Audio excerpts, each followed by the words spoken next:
لەگەڵ خوا لە کەسێکی تر مەترسن، لەگەڵ خوا تەوەکوول بە غەیری خوا نەکەن، واستە دامەنن لە بەینی خۆتان و خوای گەورەیە. خدا فەرمووی وإذا سألك عبادي عني فإني قريب، من نێزگم ئەی محەممەد صلى الله عليه وسلم، ئەگەر عەبدەکان پرسیاری منیان کرد من نێزگم. أجيب دعوة الداعي إذا دعان فليستجيبوا لي وليؤمنوا بي لعلهم يرشدون. با وڵامی من بدەنەوە، با بە قسەی من بکەن، ئەو کاتە سەرکەوتوو ئەبن. و یەکێتر لەوانە ئەبینی قەبرەکانیان بەرزەکەنەوە، قوبەیان بۆ ئەکەن و یا هەڵی ئەگرن و ناوی لەسەر ئەنووسن و هەموویشی باش بزانن ئەو قەبر هەڵگرتنە هەمووی حرامە. ئەوەی کە وەستاییەکە لەسەر قەبرەکە کە کێلەی قەبرەکان دائەنا، کە قەبرەکان بە کاشی مەڕمەڕ دائەنا، ئەو کەسە تاوانبارە. ئەوەی کێلەکان دروستەکە تاوانبارە، وەڵڵاهی ئەم کەسەش تاوانبارە، مردووەکەش تاوانبارەکەن. هەمووتان بینیتانە سەیری قەبرسانی بەقیع بکەن، 10,000 سەحابە زیاتری تایە. سەیری قەبرسانی ئوحود بکەن کە سەید و شوهەدای تایە، حەمزە، کە حەنظەڵەی تایە، کە مەلایکە شۆردێەوە، کەسی قەبری کەسیان دیار نییە. هەیەکی یەک کێلێ بەرد ئەمەنیان داناوە و خەڵاس. قەبرەکان هەڵمەگرن، خۆتان توش گوناحە مەکەن.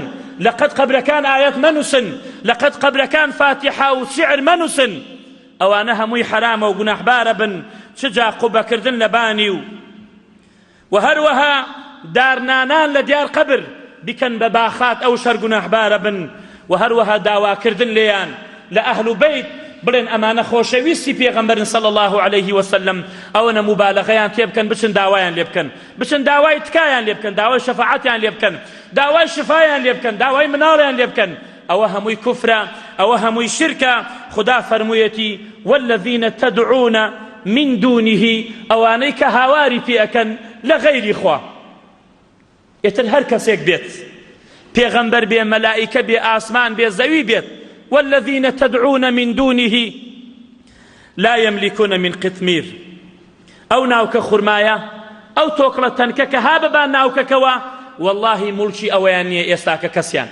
كام أهل بيت ألي، كام پیغمبر ألي، كام پیاوچاك ألي، أواني كمردن ملشي يك توكليكي باندن كخرمايا كانية.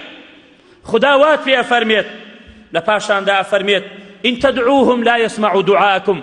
ئەگەر ئێوە بانگیان بکەن ئەوان گوێیان لە ئێوە نییە. وەلەو سەمیعوا مەستەجابوا لەکم، ئەگەر گوێیانش لێی بێت ئەوە جواوتان نادەنەوە. وەیەومە القیامەتی یەکفڕونە بشرکیکم، خدا ناوی بر شرک و لە ڕۆژی قیامەتە کوفرت پێکا. والله حەسەن و حوسەین ڕەزای خوایان لێ بێت، سەیدا شەبابی ئەهلی الجەنە، والله لە قیامەت تەبرێت لێکا. ئەڵێ من کەی وتمە هاوار بکە بە من عەبدێکی ضەعیف، من خۆم محتاجم بە ڕەحمەتی خوا.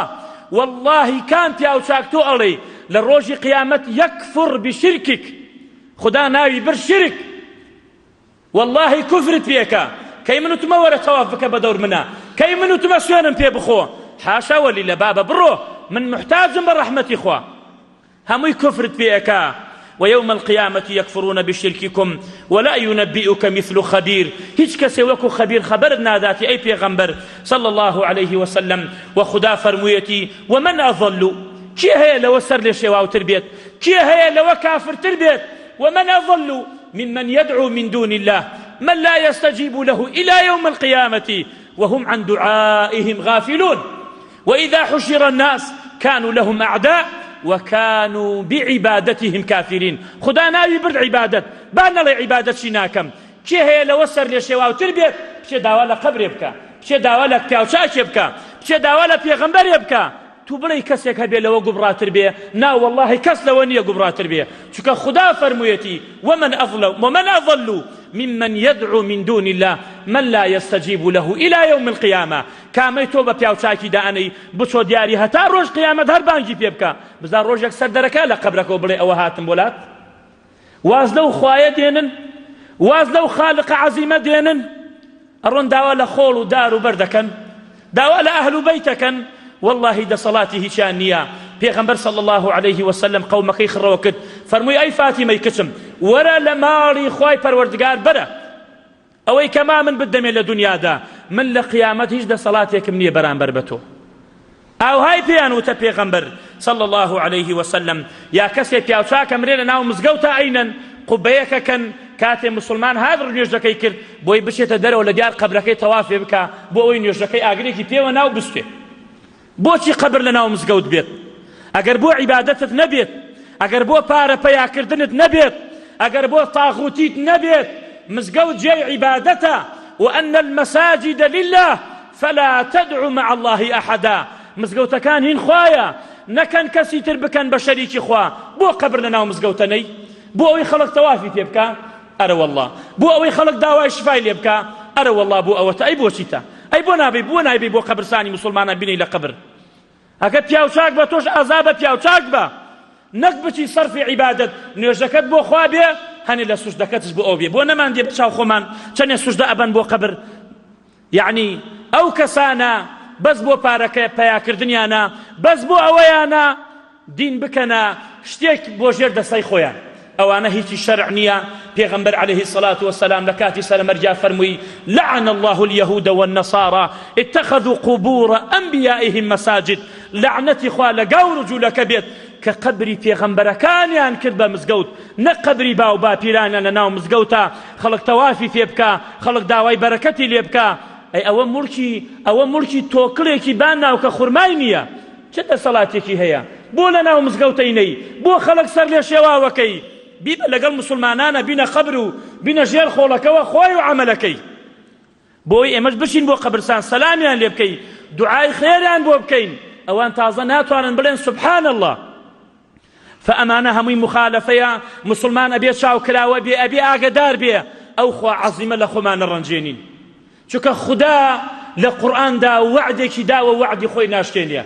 فرموویەتی لە دوو ئایەتە لە سوورەتی ئەنیساءدا: إن الله لا يغفر أن يشرك به، لا يغفر أن يشرك به.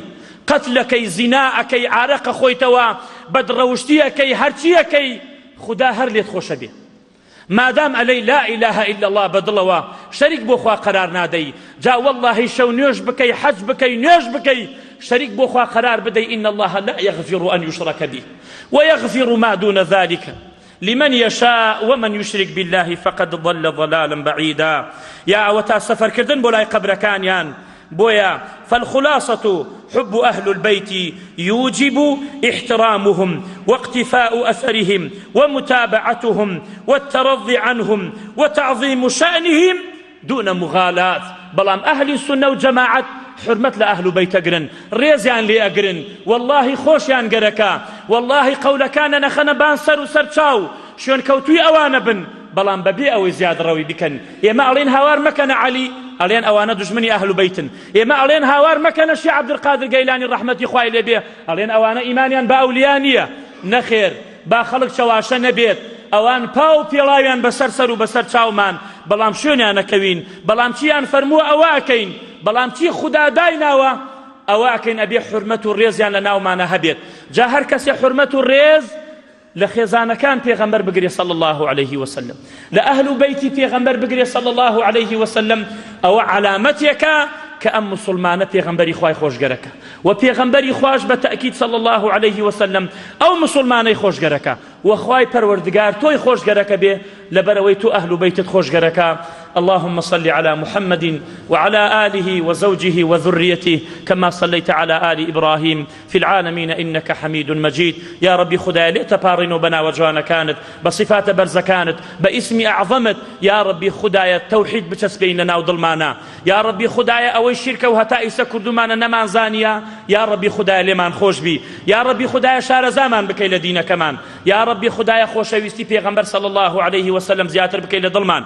يا ربي خدايا خوشويستي أهل بيتي أو پیغمبرا صلى الله عليه وسلم بچسبيني لظلمانا. يا ربي خدايا واما ليبكي شوني سنة كاني أوان بكوين. يا ربي خدايا برحمي خذ رحمان في بكي شفاين خوش كان من بدي رحم بمردو كان من بكي رحم بإيمج بكي كاتي أشين بولايان. يا ربي خدايا ويمشكله هي بوي آسان بكي. يا ربي خدايا برحمي خذ رحمان في بكي. آمين والحمد لله رب العالمين. إن الله يأمر بالعدل والإحسان وإيتاء ذي القربى وينهى عن الفحشاء والمنكر والبغي يعظكم لعلكم تذكرون ولذكر الله أكبر. قوموا إلى صلاتكم يرحمكم الله.